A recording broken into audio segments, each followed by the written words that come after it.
So I was inspired by the normal nachos. I'm going to use for my nachos, obvious, tortilla chips, because nachos needs tortilla chips. Nachos, they can have some ground beef meat, but because I'm from Calabria, our national meat is pork, so I'm going to use sausage.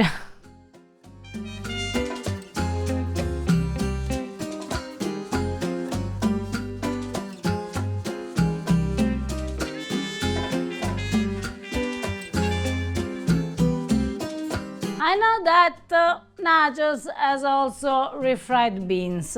Now, because those are nachos Calabrian style, I'm going to use some cannellini beans. Nachos can have salsa, so I'm going to use the southern Italian style of salsa, which is capuliato siciliano. Which we have a whole video about right here.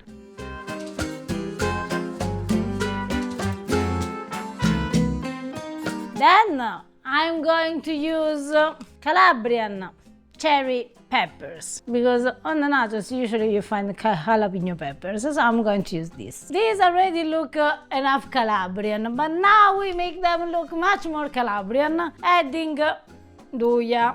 Here I can be generous, Harper.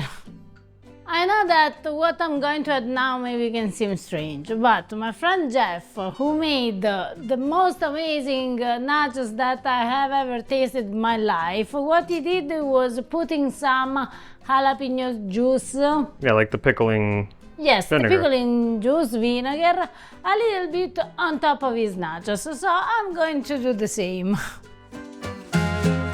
I know also that nacho can have some herbs. Sometimes can be green onion, sometimes can be cilantro. In my case, I'm going to use dried oregano. Then nachos, for sure they have cheese. Now, in my case, I'm going to use two kinds of cheese, which means some mozzarella and some gorgonzola.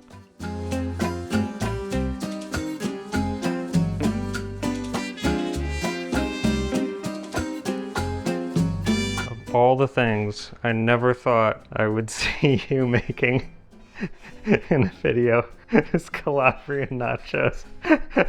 Oh, maybe it can be a trend, oh. And now we can bake our Calabrian nachos in the oven to let all the cheese and in-doo-yah melt.